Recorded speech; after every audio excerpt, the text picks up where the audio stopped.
Just a few moments ago, I hosted a very special call with two friends, Prime Minister Benjamin Netanyahu of Israel and Crown Prince Mohammed bin Zayed of the United Arab Emirates, where they agreed to finalize a historical peace agreement. Everybody said this would be impossible. And as you know, Mohammed is one of the great leaders of the Middle East.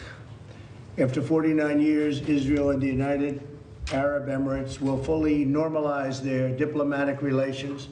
They will exchange embassies and ambassadors and begin cooperation across the board and on a broad range of areas, including tourism, education, healthcare, trade, and security.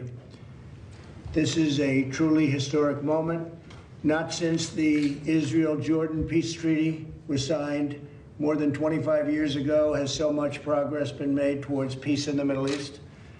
By uniting two of America's closest and most capable partners in the region, something which said could not be done, this deal is a significant step towards building a more peaceful, secure, and prosperous Middle East.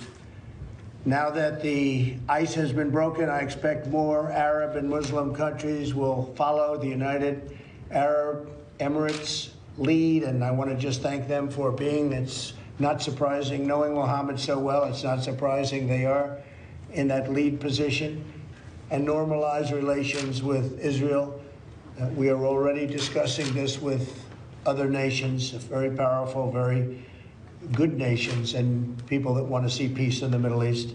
So you will probably see others of these, but this is the first one in more than 25 years. This deal will allow much greater access to Muslims from throughout the world to visit the many historic sites in Israel, which the Muslims want to see very badly and have wanted to see for many, many decades, and to peacefully pray at the Al-Aqsa Mosque, which is a very special place for them. My first trip as president was to Saudi Arabia in May of 2017, and my speech to the assembled leaders of 54 Muslim countries.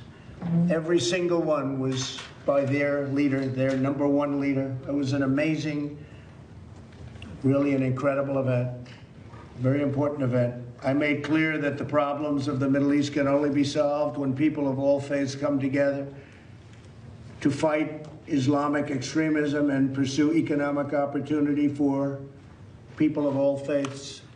And when you look at what's happening, you're seeing a lot of progress is being made that nobody thought could possibly be made. And things are happening that I can't talk about, but they're extremely positive.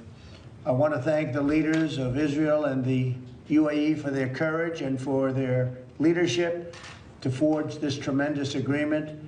It will be known as the Abraham Accord, and I'd like to ask our ambassador, David Friedman, to please explain why we're doing and calling it the Abraham Accord. David? Well, thank you, Mr. President, and congratulations to you on brokering this historic peace agreement.